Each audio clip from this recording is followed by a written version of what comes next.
My name is Provis. Welcome back to more Plague Inc. Evolved custom scenarios. I am exhausted. I just completed a very, very long trip, about 14 hours of driving, and that is a lot for just about anybody. But the show must go on and the content must be released. Get on that treadmill and don't you stop running. Anyway, we're going to try out something here called the Khar Bacterium, created by Archdux. Now, this is a reference to Subnautica, which seems very appropriate given that Subnautica 2 just went into early access a few days ago, which I haven't had a chance to try out yet, though I'm very much looking forward to. I enjoyed the first game quite a lot. In fact, there is a full series for that on the channel, although it is a bit old at this point. Khar is an alien bacterium discovered by the architects during the exploration of an unknown planet. It seems to have completely taken over planet 4546b. Khar is unlike any infection thus discovered in human history, suggesting that Khar's biological design is far more drastic compared to diseases such as Yersinia pestis. Maybe I'm mixing this up. Khar was from the first game, right? I thought it was. The name is familiar, but now I'm kind of wondering, is there a disease in the second game too? I have no idea. I have no idea, and I don't want to know. No spoilers. Thank you very much. I'm going to find out very soon on my own. ATP boost Darwinist, Oxide Streamophile symptostasis for a bacteria seems fine. Mega brutal, why not? And it is called the Khar. All right, so we're going to be starting off in the Caribbean. Okay, yeah, I mean, sure. All right, bum bum bada bum bum bada bum bum bada bum. That just seems appropriate. I think it's supposed to be a bunch of, like, islands and, underwater stuff reference. Anyway, what do we start with? Well, unsurprisingly, we have water, and then more water, and then we have zoonotic shifts. It's not Zoonautica, it's Subnautica, but that's beside the point. We somehow have bats, wolves, rodents, livestock, and birds. I sort of feel like a lot of this could have been reworked to be just a lot of different fishy themes, and the entire world, you have to kind of have suspension of disbelief by the fact that, it's all like, Earth, but everything could have been humid or wet in some way, and then it could have been like an actual representation of Subnautica or something along those lines. I don't know, unless we're trying to say that this disease, this bacterium, actually managed to escape quarantine and get to Earth, in which case, okay, I get what you're going for. We've got a rash. Yeah, I remember that from the first game. You just kind of look at your hands, it's like, oh, look at those little green pustules. This seems normal and perfectly fine. I'm not gonna die a horrible death. I'm gonna pick it up, by the way. That's gonna lead to cysts. Yeah, sure, why not? Which leads to hypersensitivity and abscesses. And then we still have things like insomnia. We start with 3 levels of bacterial resilience. Well, then climate doesn't matter at all. That's actually kind of smart in a way that it doesn't really matter if the world is like wet or not, because I have so much environmental resistance. I'm gonna have an almost equal like infection spread across the globe regardless. So that's an interesting choice, but all right, we'll go with that. I do think I need to go for another level of the water. What is the Caribbean even listed as? Poor, rural, water, and hot. Okay, fair enough. That's fine. We'll just go ahead and grab more water. That's more important anyway. Get on a boat and get the heck out of here. Get somewhere else. Find a current. Ride the waves. Oh, okay, so there's new livestock registration. What am I talking about? Livestock regulation. Good God. Brain, please work with me. I know you're tired. I know you are. You're very tired. You've worked very hard, but you need to pull it together, man. Anyway, I have to pick this up in order to counteract that, is basically what I was going to go for. We do have the wolves for rural regions as well. I'll pick that up too, because why not? The faster we can get out of the Caribbean, probably the better. That's going to be absolutely key for me. I do want to spend a few more points on some symptoms. Let's go ahead and grab the abscesses for that severity. That's going to lead to skin lesions. Did we find a necrosis? We might have. I hope we did anyway. We'll find out in a little bit. That's going to cost me 8 DNA. That's not so bad.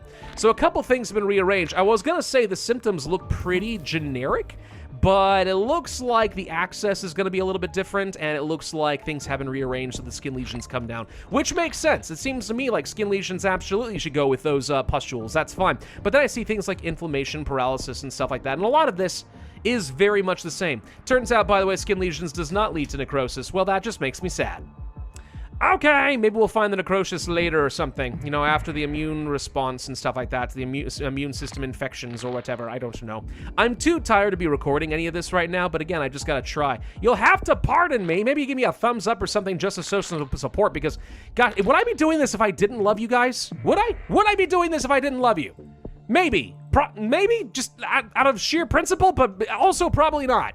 I don't know. It doesn't matter. Point is, we're getting into Europe. Bye, France. Haha.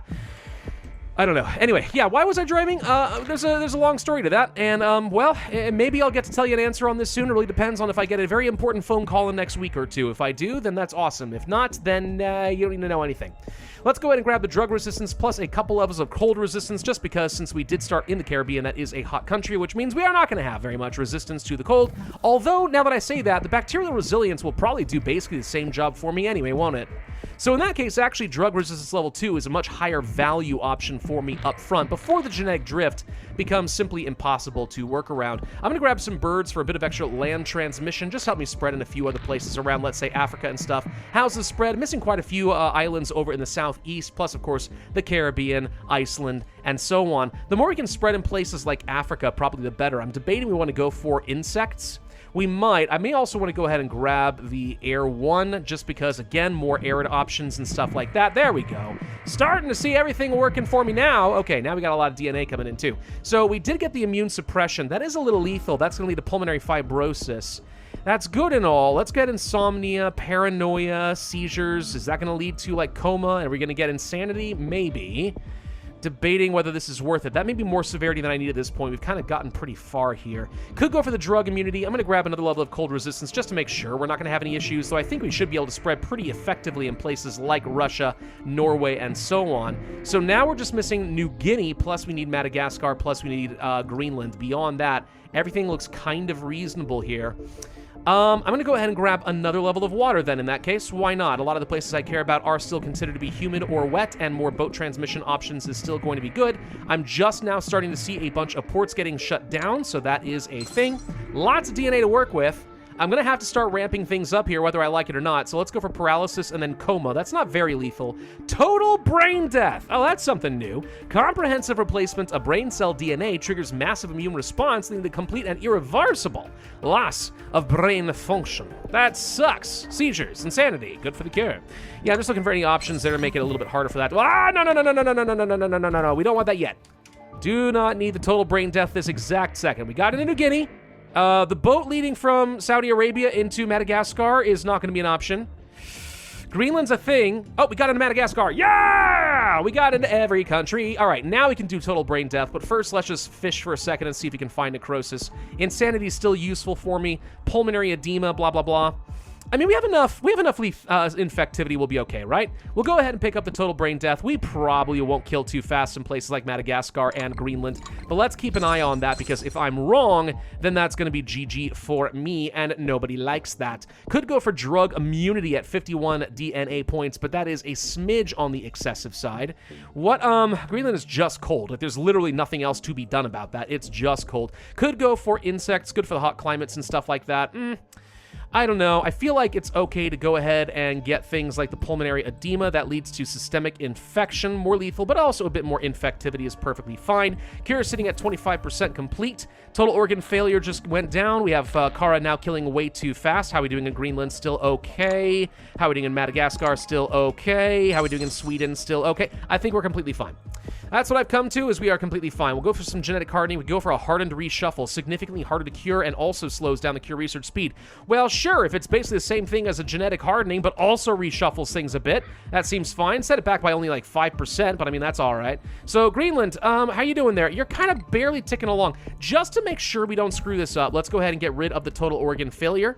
All right, so most of the world is still going to die, but I need to make sure that we are still infecting faster than we are killing, which is barely not true. Let's go ahead and devolve the total brain death as well. Come on, watching this. I got enough DNA that I can easily pick it back up. I just need to make sure that we do not screw that up. Sometimes you gotta baby it over the finish line. Total organ failure came right back. It said, no, I'm not done. Fine, neither is total brain death and neither is inflammation. Now we have everything. Aha, suffer! And that should be it. There's only a little bit more population left in the world. Everything is this disgusting dead algae green, like a fish tank that desperately needs to be cleaned. That seems appropriate. Let's go ahead and grab another level of genetic reshuffle just for that little bit of extra cure progress and stuff like that. And now we just sit back and wait. 3 people left, 1 dead, done. Khar has eliminated all life on Earth. This is why the aliens set up quarantine. We were fools to break it. We should never have allowed that fool to escape the planet and return to base. The corporation should have blasted him out of the sky. Whatever, it's fine. 426 days, 35% cure progress, 56,982 points on Mega Brutal at 2 stars. pretty good. Could probably have done with a little more customization. Again, if this is going to be a Subnautica-themed disease, I kind of like the idea of him being more oceanic, but it's okay. Again, if the story is basically it's just going to arrive on Earth, all right, it's going to find new ways to infect all life, and since there is a lot more life on land than there is on that other planet, well, then fine, it's going to have to adapt, and I can work with that. Weirdly enough, my favorite thing out of the whole deal is that you got green colors for all the infectivity. I know that's a stupid little detail, but I like it, so sue me. It's great. Anyway, I think it's a pretty good scenario. Yeah, solid. Well done. Thank you all very much for watching. Hope you enjoyed. If so, I would ask you to hit that like button, leave a comment, subscribe to the notify bell, and I will see you guys next time.